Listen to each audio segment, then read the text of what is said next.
Okay, I'm going to take you on a very special tour because very few people have actually been in my studio. It's in a tiny little hideaway in my basement.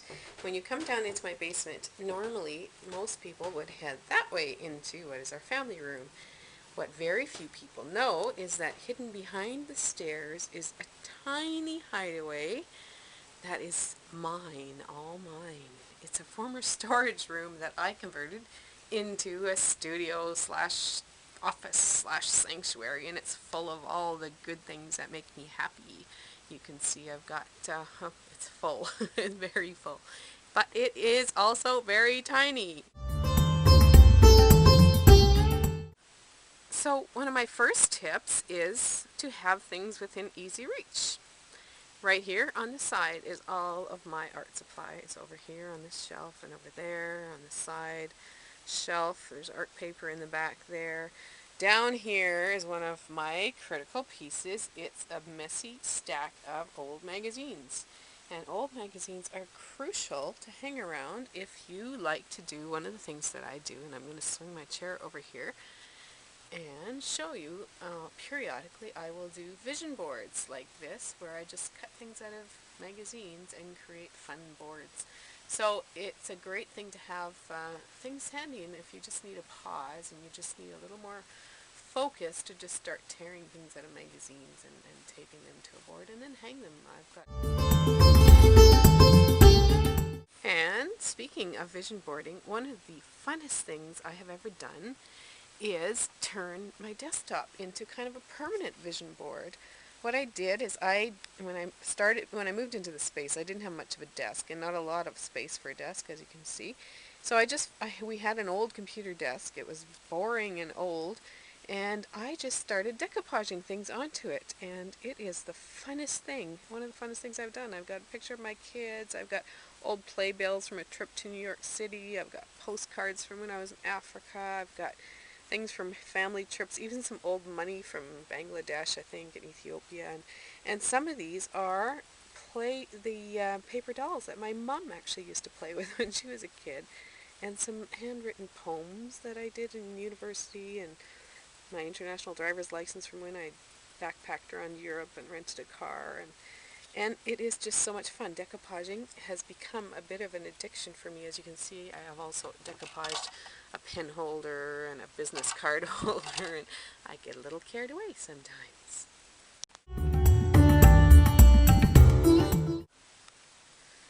Another one of my favorite things in this office is the whiteboard space right in front of me, which is a really cool thing to do because it just gives you a space to hang up pictures that are important to me. There's a picture of my favorite labyrinth, which is just across the river from my house. And then some notes from when I was dreaming up my website. You can see Sophia and the swirls, and a candle, and some other photos. There's a picture of my sister and I on our backpacking trip about 18, 20 years ago. I can't remember. Over on the back wall behind me, I have hung things from people that are important to me. When I first created this little studio space, I was telling my blog readers about it, and I invited them to join me by sending something special that I could hang on the wall. And so lots of them did. You can see there's a mini vision board from the amazing Jamie Riddler. There's a photo from Dara Parker, who is a great friend of mine online, a lovely little poem, circular poem, spiral poem for my sister-in-law, and some artwork from one of my daughters, and some art and other artwork, a mini quilt from an amazing friend of mine, Yvonne, and some other pieces as well, a painting by Anne. Okay, over here you will see one of my favorite things in my studio, and that is my lovely teapot. And a little while ago, some of you remember how I mentioned on Facebook that one of the easiest ways to make a tea cozy is buy a little kid's winter hat, cut a hole in it for the spout, and voila, it's a tea cozy. And underneath, voila, my elephant. He is just a lovely addition to my studio, my elephant, and I'll let you know now. Some of you helped me try to name my elephant, and I asked Maddie to help me pick the best one. Maddie's my 8-year-old daughter. And she was quite fond of Sir Trunkful of Giggles, which was Christine's contribution. So that's what my elephant has become named. And Sir Trunkful of Giggles loves to pour me tea in my very funky pottery mug. Okay, this is one of my favorite things as well. Under these slippers are my very funky mismatched socks. I believe that these are a prerequisite for every creative person because, my gosh, put these on and it's like sending this little message to your brain that says, hey, wake up! It's time to be fun and colorful and creative, and we're wearing the socks, so we've got to do it. Let's dance! And yeah, I come into my studio wearing my mismatched socks, and it just, I don't know, it just encourages me to be more creative and have more fun and add a little more color and spice and fun into my life. So go out there and get yourself a pair of mismatched socks. Okay, up here on my shelf is my art journal.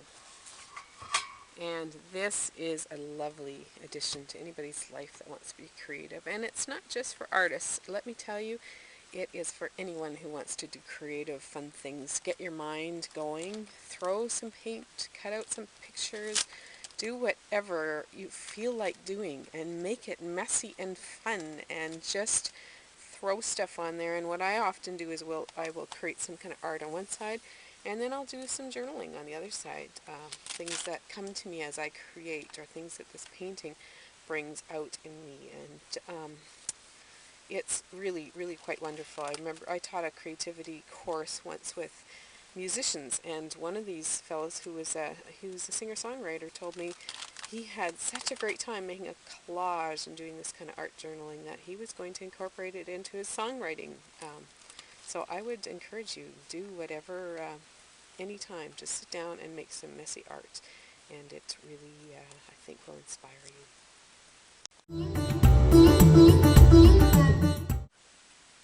Up here on the wall, right next to the light switch, is my framed certificate from my award in 2009. I was named as Manitoba Communicator of the Year when I worked for Canadian Food Grains Bank. And it's something that gives me some pride of accomplishment. So I hang it on the wall, and it's nice to have that close by. It gives you that little boost when you need a reminder that you have done good work in the world.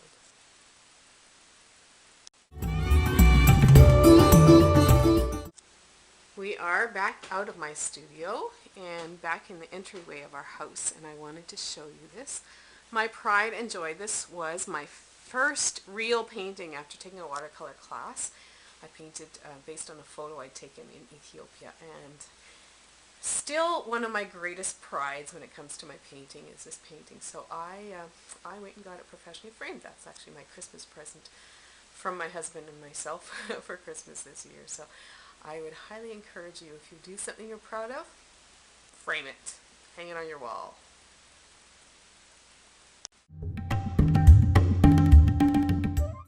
My magical ceiling. It is quite a delight to create in a little space that looks like a magical tent or temple of some sort. I've just hung this really funky gauzy fabric on the ceiling and with the light in the middle. So that's my fun creative space. Bye for now.